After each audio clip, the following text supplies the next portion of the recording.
Un saludo muy cordial, mis queridos amigos y amigas. Muchas gracias por sintonizar nuestro programa de televisión. Me gustaría saber. Queremos darles la bienvenida, estamos contentos de que nos acompañen. Este es un programa a donde nosotros contestamos las preguntas que ustedes nos envían. Así que si desean enviarnos alguna pregunta, lo pueden hacer a la siguiente dirección: tv@zoomtv.org. Nuevamente, tv@zoomtv.org. Nos mandan sus preguntas y las contestamos a medida que las vamos recibiendo. Este día tengo un invitado supremamente especial, un amigo de años, y no estoy hablando de edad. El pastor Daniel Scarone, doctor Daniel Scarone, quien vive en Michigan, en la tundra invernal de Michigan. Él ha estado aquí en el estudio durante el transcurso de esta semana grabando una serie sobre hermenéutica, y hoy tenemos un texto donde vamos a hablar de aplicación correcta de principios hermenéuticos. Estamos muy contentos, doctor Scarone, que esté con nosotros aquí en el estudio. Gracias por también presentar la programación sobre la hermenéutica. Siéntase muy bienvenido. Lo estoy, gracias. Estoy disfrutando mucho de estar con ustedes. Gusto de encontrarte en el vuelo y aquí también. Claro que sí. Pues tenemos una pregunta muy interesante hoy. Queremos tener una oración, así que voy a pedirle al doctor Scarone que tenga la oración para pedir la bendición de Dios, y entonces les voy a presentar la pregunta. Oremos, los invitamos a orar también.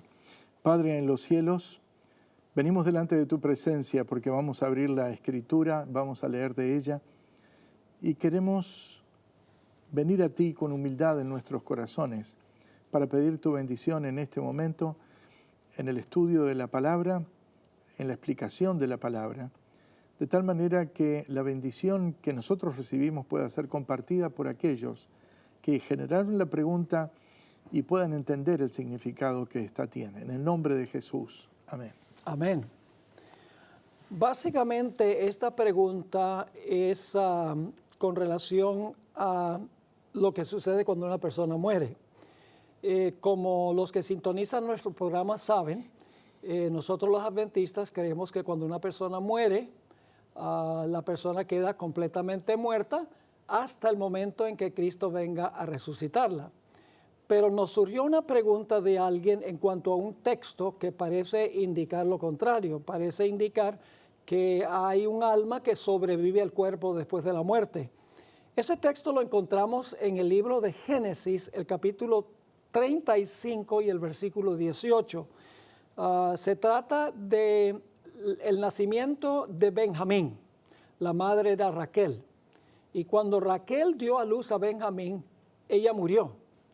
Y voy a leer el versículo y luego entonces voy a pedirle al doctor Scarone que haga algunos comentarios sobre lo que está realmente enseñando este versículo. Dice lo siguiente: y aconteció que al salírsele el alma, ahí está el asunto, al salírsele el alma, pues murió, agrega en paréntesis, llamó su nombre Benoni, que significa hijo de mi diestra o hijo de la mano derecha, mas su padre lo llamó Benjamín. Entonces, doctor Scarone, ¿qué significa esa expresión que se le salió el alma? Da la impresión de que el hombre tiene un alma por dentro y cuando muere el alma se le sale y va a otro sitio. La pregunta es muy buena y agradecemos a la persona que la hizo. Creo que originalmente fue para el canal en inglés y la estamos utilizando también en este caso en el canal en español. El primer punto es este. Si leemos con detenimiento el texto básicamente lo que indica es que se estaba produciendo una separación entre alma y cuerpo. Creo que tenemos bien claro, y seguramente los televidentes que formularon la pregunta no tienen ninguna interrogante en relación con cuerpo. Lo que quizás tenemos que entender es qué es lo que significa alma dentro de las Sagradas Escrituras y especialmente en el idioma hebreo, porque el vocablo que nosotros leemos y todo lo que estamos leyendo en realidad está conectado con el hebreo. y el hebreo usa la palabra nefesh. Esta no es la primera vez que aparece, de paso. Esta es una de las palabras que viaja en el Antiguo Testamento más que muchísimas otras. Cerca de 760 incidencias tenemos en el concepto nefesh. Y es muy curioso que la primera vez que aparece la palabra no aparece en relación con el hombre. Aparece en relación con la creación de los animales. Porque cuando la Biblia dice que crea a Dios seres vivientes, no existe otra palabra para describir el ser vivo que nefesh en hebreo. Hizo las almas, los animales. Por lo tanto, ahí nos encontramos con algo que es interesante. Por esa razón vale la pena, porque como esta no es una clase de hermenéutica, pero le recomendamos que la vea, tanto la que estoy presentando como las que presenta Steve, usted va a poder encontrar cómo. Porque acá la pregunta dice lo siguiente: describe Raquel el alma partiendo del cuerpo. Observe que no dice que es un alma consciente. Desde el punto de vista del texto, no dice que es consciente. Ni tampoco dice que fue para el cielo. No dice que fue para el cielo, no dice que fue a congregarse con otras almas, no dice que tiene una vida propia, dice que estaba, digamos, separándose, saliendo. Y ese es el entendimiento. No es un entendimiento incorrecto, porque cuando una persona expira, eso es lo que significa que se está separando el nefesh. Es el soplo que el Señor puso en el principio en el cuerpo, y al separarse se descomponen los elementos. Yo creo que tenemos que ir a Génesis, el capítulo 2, versículo 7, donde nos encontramos allí. Pastor Bor, si nos ayuda con la versión hispana, con las iniciativas del punto. ¿Cómo no? Vamos a hacerlo. Génesis 2 y el versículo 7 habla de la creación del hombre, del varón. Dice: entonces Jehová Dios formó al hombre del polvo de la tierra y sopló en su nariz aliento de vida, y fue el hombre un ser viviente. Cuando la palabra dice al final del texto, y fue el hombre un ser viviente, allí aparece nefesh. No antes. No es el ruach divino, no. Es en el momento en el cual el polvo se une con el soplo divino, entonces encontramos la totalidad de la persona. A veces algunos evangelistas que explican esto utilizan una especie de fórmula indicando que polvo de la tierra formado por las manos del Creador más el soplo divino igual a ser viviente o alma viviente. Y cuando se separan los elementos, eso es lo que se produce: la muerte, el deceso. Más, quiero decirles que ustedes pueden tener otras pautas, y alguna de las pautas es, en el internet usted puede encontrar algunas de las versiones hebreas que son muy interesantes. Por ejemplo, la versión ortodoxa me gusta porque entremezcla la palabra, y aquí aparece la palabra en este caso, y va delineando el punto. Muchísimas versiones dinámicas en la actualidad está diciendo: y cuando Raquel estaba muriendo, porque eso es todo lo que quiere decir el texto. Y en paréntesis dice: pues murió. Así que eso es lo que está diciendo. Una de las cosas que me llamó la atención cuando vi la pregunta fue revisar la Conferencia Episcopal Italiana, porque esto es católico. ¿Creen los católicos en la inmortalidad del alma? Por supuesto. No tenemos la menor duda. Pero cuando traduce esta versión en italiano, Génesis 35:18, en italiano Génesis es Genesi, dice: mentre exhalaba l'ultimo respiro, mientras estaba exhalando el último respiro, porque estaba muriendo, esa lo chiamò Benomi, ma suo padre lo chiamò Beniamino. La versión católica es interesante, sí, y esta es versión oficial de la Conferencia Episcopal Italiana, que creen en ese punto, pero están entendiendo que el lenguaje hebreo prima cuál es el sentido. Acá no hay un alma independiente que tiene vida en sí misma, para nada. Más, no sé si este es el mejor momento para eso, pero estuve revisando un poco, antes de venir con la pregunta en mano, la enciclopedia judaica. Es muy interesante. Esta no es la nueva, es la versión anterior, es decir, es una versión del siglo pasado. No voy a decir la fecha para no que lo consideren ustedes muy antiguo, pero vean lo que dice la versión y en algún momento, si es necesario, se lo podremos compartir de tal manera que usted pueda tener la imagen aquí.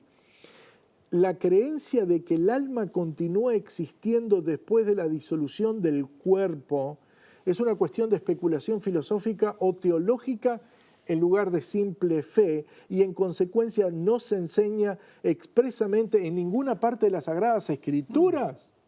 Interesante. Es decir, es contundente lo que está diciendo aquí la enciclopedia judaica. Mientras el alma fuera concebida como un simple aliento, nefesh, y eso es lo que significa, es el soplo, es la composición del soplo más la parte de lo que anteriormente era polvo de la tierra, e inseparablemente conectada. Si no se identifica con la sangre vital, no se le puede atribuir ninguna sustancia real. Es lo que dice la definición del hebreo. Y pone allí varios ejemplos. Ojo, los ejemplos que pone, lo que nos hace guiar aquí en un ministerio de advertencia, porque yo creo que nosotros debemos compartir este punto. La creencia, dice, en una vida continua del alma que subyace al ancestor o al antecesor, inicia el culto al antepasado. Y eso no está, dice. Correcto. Y eso no está en las Sagradas Escrituras, y lo advierte la enciclopedia judaica. Y señala que los ritos de necromancia fueron desalentados, suprimidos, expulsados del pueblo de Israel. Se refiere a este aspecto. ¿Por qué?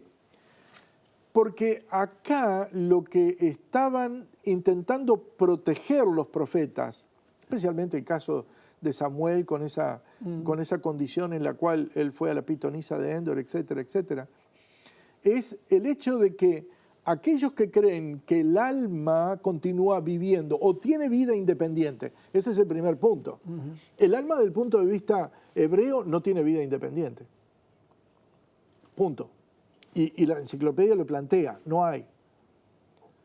Ahora, quiero decirle lo siguiente, ni Steve ni yo somos judíos, no se pelee con nosotros.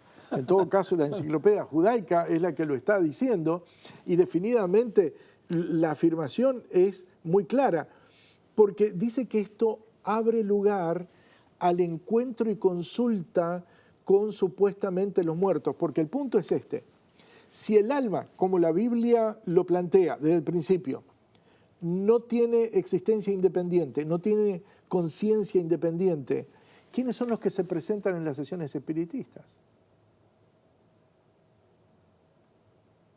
Y usted podrá decir, bueno, yo tengo la misma pregunta y yo tengo otra respuesta. Porque definitivamente usted cree que no hay un enemigo de las almas que podría presentarse en ese momento para tratar de representar e interponerse a través de esa persona. Hay algunas declaraciones que son contundentes en relación con ese aspecto, y por eso fue prohibido y erradicado de la práctica en el pueblo de Israel, porque en realidad lo que estaban haciendo era abrir una puerta a lo satánico. Tenemos que volver al principio. Cuando Eva fue tentada, y eso está allí en el mismo libro, siguiente capítulo, capítulo 3, si no me equivoco, debe ser los versículos 6 y 7, se produce un diálogo entre la mujer, Eva, y la serpiente. Y la serpiente, que es el enemigo, que es Satanás, dialoga allí con Eva Y le dice, ¿y por qué ustedes no pueden hacer esto? ¿Por qué no pueden comer del fruto prohibido? Porque Dios lo ha mandado, dice ella. Y la serpiente le pregunta, ¿y por qué? Dice, porque el día que de él comieres ciertamente moriréis. Y ella, la serpiente, le responde a Eva, no moriréis. Ojo, eso desencadena toda la historia del pecado. No moriréis no fue lo que dijo Dios, fue lo que dijo la serpiente. Y eso es lo que está aquí involucrado en esta manifestación y en estas tendencias que nosotros encontramos. Es interesante reflexionar en esto porque el nefesh es el concepto sige que va a ser traducido por la Septuaginta y que se traslada al Nuevo Testamento y es el mismo sentido. Pero recuérdese algo, ese concepto en algunas versiones modernas ya no se traduce como alma, porque finalmente han entendido lo que quiere decir. En realidad es una persona viviente. Correcto. La palabra alma viviente es una persona viviente. Tenemos varios versículos claramente que indican eso. Por ejemplo, en Génesis 14, 21, cuando Abraham regresa después de haber recuperado todo lo que se llevaron de Lot y de Sodoma, esos reyes, dice el rey de Sodoma le dice a Abraham, mira, te voy a dar todo lo que recuperé. Abraham le dice, te voy a dar todo lo que recuperaste. Y entonces él dice, no, dame nada más las personas. Le dice Abraham a él, dame nada más las personas, los nefesh, y toma los bienes para ti. Correcto. Es decir, la palabra personas allí es la misma palabra nefesh. La palabra nefesh significa la persona viviente. Tal vez miramos también Levítico, el capítulo 17. Muy interesante este texto, Levítico 17. Uno de los problemas que tenemos, doctor, es que las versiones son muy inconsistentes en la forma como traducen nefesh y sujé. Levítico 17:11 es muy interesante. Dice, porque la vida de la carne en la sangre está, la palabra vida es nefesh. Nadie traduciría el alma de la carne en la sangre está, porque no tiene sentido. Traduce, porque la vida de la carne en la sangre está, es la misma palabra nefesh. Y yo os la he dado para hacer expiación sobre el altar por vuestras almas. Y luego dice, y la misma sangre hará expiación de la persona. La palabra persona es nefesh. Así que en ese mismo versículo se traduce la palabra nefesh con la palabra vida y también con la palabra persona. Lo cual significa que el nefesh es la persona viviente. Y cuando en Génesis 35:18 dice que se le salió el alma, lo que quiere decir es que se le salió la vida. Dejó de vivir, murió. Correcto. Y básicamente eso es lo que dice el libro de Eclesiastés. El libro de Eclesiastés habla justamente de ese aspecto que tiene que ver con la separación de, del soplo divino, digámoslo así, de la persona. Y en ese momento es que se produce el deceso de la persona. Y la Biblia es clara en relación con ese punto. La enciclopedia continúa diciendo, y es muy interesante lo que comenta, que el concepto de vida eterna no está en el hombre. Porque en realidad quienes sostienen esto, sostienen que existe alguna posibilidad de continuar viviendo después de la muerte. Por lo tanto, somos seres inmortales, lo cual no es lo que las Sagradas Escrituras indican. Y básicamente la enciclopedia judaica plantea y dice, la vida eterna se atribuye exclusivamente a Dios y a los seres celestiales que se han adherido a el comer del árbol de la vida y vivir para siempre sin desobedecer. Y solamente Dios tiene inmortalidad, eso es bien claro. O sea que si nosotros decimos que el hombre tiene un alma inmortal, es casi decir que el hombre es Dios, porque la inmortalidad es esa cualidad divina.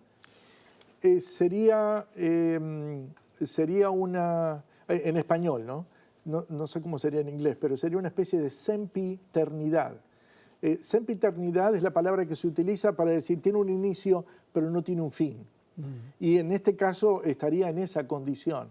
Es decir, comienza desde un punto en el tiempo y se prolonga ad eternum en distintas formas. Ojo, no es que estemos, ni el pastor ni yo estamos sosteniendo este concepto, estamos tratando de definir lo que esto quiere decir. Más bien lo que nosotros entendemos es lo que la Biblia dice. En el momento en que se produce la separación, se produce la muerte y el hombre entra en una pausa de sueño. El sueño es inconsciencia absoluta. La Biblia lo dice. Los que viven saben que han de morir, pero los muertos nada saben. Ni tienen memoria, dice el texto. El texto es contundente en relación con este aspecto. La Biblia es clara en cuanto a eso. Ahora vamos a otro texto parecido. En el Nuevo Testamento, como tú mencionaste, el asunto, claramente la Biblia hace una conexión entre la palabra nefesh en el Antiguo Testamento y la palabra sujé en el Nuevo Testamento. No solo por la Septuaginta, sino que el Nuevo Testamento cita versículos del Antiguo Testamento que usan la palabra nefesh. Por ejemplo, Hechos 2, 25 al 27. Pero aquí tenemos un caso interesante en el libro de Hechos, el capítulo 20 y el versículo 10. Es la muerte de Eutico y Pablo pues lo resucita, ¿no?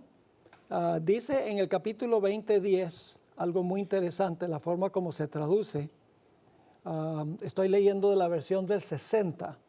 Dice, entonces descendió Pablo y se echó sobre él y abrazándole dijo, no os alarméis, pues está vivo. Pero en realidad en el griego dice, su alma está en él. En otras palabras, ¿cuál es el alma? El alma es la vida de la persona. En el caso de Raquel, se le salió la vida. No dice que el alma es inmortal, no dice que fue para el cielo, no dice que es perpetua. Es una especulación donde la gente le añade al texto lo que no está allí. Sí, ese es el punto. Ese es el punto crítico. Lo estoy viendo en griego, dice, Garcige auto en autoestin. Aún está en él el sige, aún está en él el soplo. La vida. La parte vital. Es decir, es muy, muy curioso. Ese punto, pastor, estoy completamente de acuerdo. Nosotros acá lo que hacemos es leer el texto y poner en el texto elementos de la cultura. Cuando estábamos analizando en el programa de hermenéutica, hay dos aspectos que vale la pena que usted tenga en mente. Cuando leemos, ¿estamos extrayendo el sentido de lo que dice la Biblia o estamos poniendo lo que creemos que debe decir el texto? Nuestras presuposiciones. Porque en realidad eso es lo que está pasando. Y ese es un riesgo muy, muy serio. Y fíjate, la palabra sujé, que es equivalente a nefesh en otro idioma. En griego. Sí, voy a mencionar aquí algunos textos. Hechos 2:41 dice que se bautizaron 3,000 almas. Claro. El día del Pentecostés, bueno, son 3,000 personas. Sí, pero no eran invisibles entonces. Hechos 27:37 dice, habla de 276 personas. En Romanos 13:1 dice que debemos someternos cada alma o cada persona a las autoridades superiores. Hay una cantidad, dice que Cristo vino a dar su vida en rescate por muchos, la palabra alma. En Juan 10:11 dice que el buen pastor su vida da por las ovejas. Eso es la palabra sujé. En otras palabras, la palabra sujé sencillamente significa la vida de la persona. La persona viva. La persona. La persona viva es lo que quieres. Y cuando se le sale la vida ya no es una persona viva, ya no es una persona. Ahora vamos a mirar, tenemos solamente 3 minutos, pero vamos a mirar aquí Hechos, el capítulo 12 y el versículo 23, donde está hablando de la muerte de Herodes, que fue comido por gusanos. Hechos 12 y el versículo 23. Muy interesante este versículo.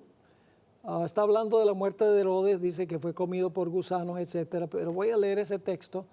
Dice, al momento un ángel del Señor le hirió, por cuanto no dio la gloria a Dios, y expiró comido de gusanos. Ahora, la palabra expiró es muy interesante, una palabra compuesta en el idioma griego. Tiene la palabra suje, pero es exesugen, que significa se le salió la vida, sencillamente. No dice que es inmortal lo que salió, que se fue para el cielo, que vivía para siempre. Sencillamente significa que cuando fue atacado por los gusanos, expiró, se le salió la vida. Exesugen es el sentido que tiene, sí. Es decir, perdió conciencia y murió. Y al perder el hálito se produce la separación que originalmente todo ser viviente tiene. Es muy interesante esto, ¿saben? ¿Puedo contarles algo? Sí. Estuve en el nacimiento de mi hija. Nació por cesárea. Y definitivamente, de paso, mira mucho tu programa. Y cuando nació, en el momento en que el médico la levanta, aún estaba con cordón umbilical. Pero entonces ahora se tenía que producir una desconexión y una conexión. Tenía que desconectarse de la vida de la madre y conectarse con el aire del medio ambiente. Una palmada, respiró. Exacto. Y empezó a vivir. Tremendo. Bueno, cuando uno está gozando, el tiempo pasa rápido. Ya estamos llegando al final de nuestro programa, así que básicamente, en resumen, Génesis 35 y el versículo 18 nos está diciendo que Raquel tenía un alma inmortal que se fue al cielo cuando murió. Sencillamente dice que ella murió, se le salió la vida del cuerpo y como resultado expiró y dejó de existir, es decir, hasta la resurrección. Bueno, nuestro programa está llegando a su final. Quiero recordarles que si desean que contestemos sus preguntas, las pueden enviar aquí a nuestra dirección. Se las voy a decir nuevamente. La van a ver en pantalla. tv@zoomtv.org. Nuevamente tv@zoomtv.org. Y con mucho gusto contestaremos. Que Dios les bendiga y les guarde y les conceda abundante paz.